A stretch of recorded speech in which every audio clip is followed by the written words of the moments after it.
Deschamps. Bonjour, Philippe Denis. Bérengère Deschamps, vous êtes co-auteur de Business Transfers, Family Firms and Entrepreneurship chez Routledge, avec Audrey Missonnier, Catherine Thévenard-Puteaux, Paulette Robic et Dominique Barbelivien. Voilà, je cite tout le monde, je n'oublie personne. Ouvrage collectif, un très bel ouvrage consacré au transfert d'entreprise.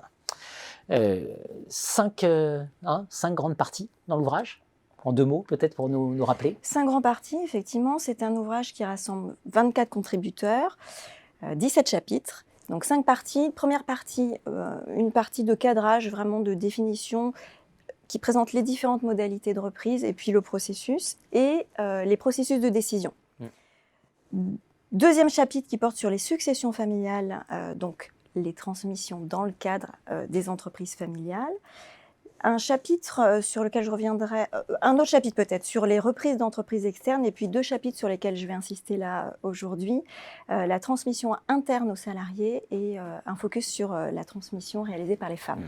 On n'a pas le temps de rentrer dans toutes les parties, donc effectivement ce double focus particulièrement intéressant qui illustre très bien ce qui est le contenu de cet ouvrage. Oui, je voulais juste préciser que cet ouvrage était le fruit d'un groupe de recherche qui a été créé en 2017, que j'ai créé avec Didier Chabot, et qui est maintenant animé par Audrey Missonnier et Catherine Thévenard-Puteaux, dont l'objectif était de rassembler effectivement les chercheurs francophones sur ce sujet. Alors, transfert aux entreprises, transfert aux salariés, effectivement, là on est à mi-chemin entre la succession familiale, c'est-à-dire l'entreprise connue de l'intérieur, et puis la reprise externe, parce que le salarié n'était pas le dirigeant de l'entreprise, donc il change de rôle, il devient dirigeant de l'entreprise. Donc là, on a vraiment des problématiques très individuelles qui sont à développer avec des défis particuliers, notamment ce changement de rôle et puis des risques en fait individuels qui sont assez acérés. Ça, c'est pour un chapitre, et l'autre chapitre porte sur une dynamique un peu plus collective. Et c'est vrai qu'en France, il y a pas mal de reprises par les salariés sous forme de scope. Donc là, on est dans une dynamique collective avec un partage de la gouvernance, et ce qui en fait un cas assez particulier de reprise par les salariés. Où là, les recherches montrent que le rôle du cédant, donc du précédent dirigeant, est fondamental dans la préparation, dans l'anticipation et dans la légitimation, en fait, la montée en légitimation de l'ancien salarié ou des anciens salariés. Bien sûr. Et donc, sinon, les femmes. Les femmes, dernière partie de cet ouvrage. Très original. Oui, ça c'était vraiment un sujet qui nous tenait à cœur parce qu'en fait, il y a une sous-représentation des femmes dans les transferts d'entreprise. 7% des reprises externes, 30% des successions familiales. Donc, on a cherché à comprendre si les femmes étaient visibles, si elles se sentaient libres dans leur choix de reprendre une entreprise et quels pouvaient être les facteurs qui pouvaient les influencer et positivement ou négativement vers les transferts d'entreprise. Et donc les collègues qui ont participé à cette partie montrent qu'en fait, il y a une influence de la famille en tant qu'institution, là dans le contexte des successions familiales, c'est-à-dire qu'une femme qui reprend l'entreprise familiale est garante en fait de la stabilité de l'entreprise. Mais c'est quand même pas anodin parce que aujourd'hui en 2021, on est quand même dans l'idée de la primogéniture pour la succession familiale, primogéniture masculine, évidemment.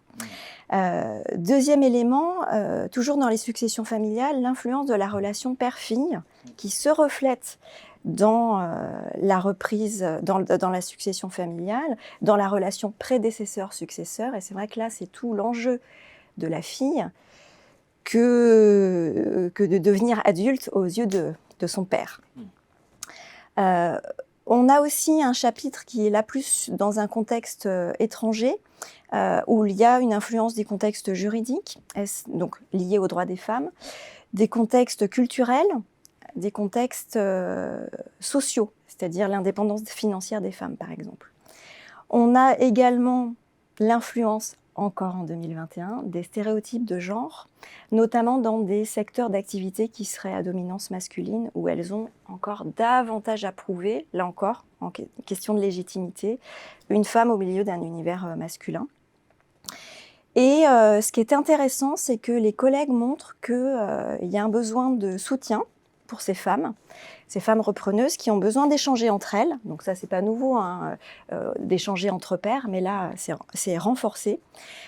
Soutien des institutions et soutien des hommes de leur entourage, notamment les pères. Pas forcément dans le cadre d'une succession familiale, mais les pères qui ont pu avoir un rapport avec des entreprises.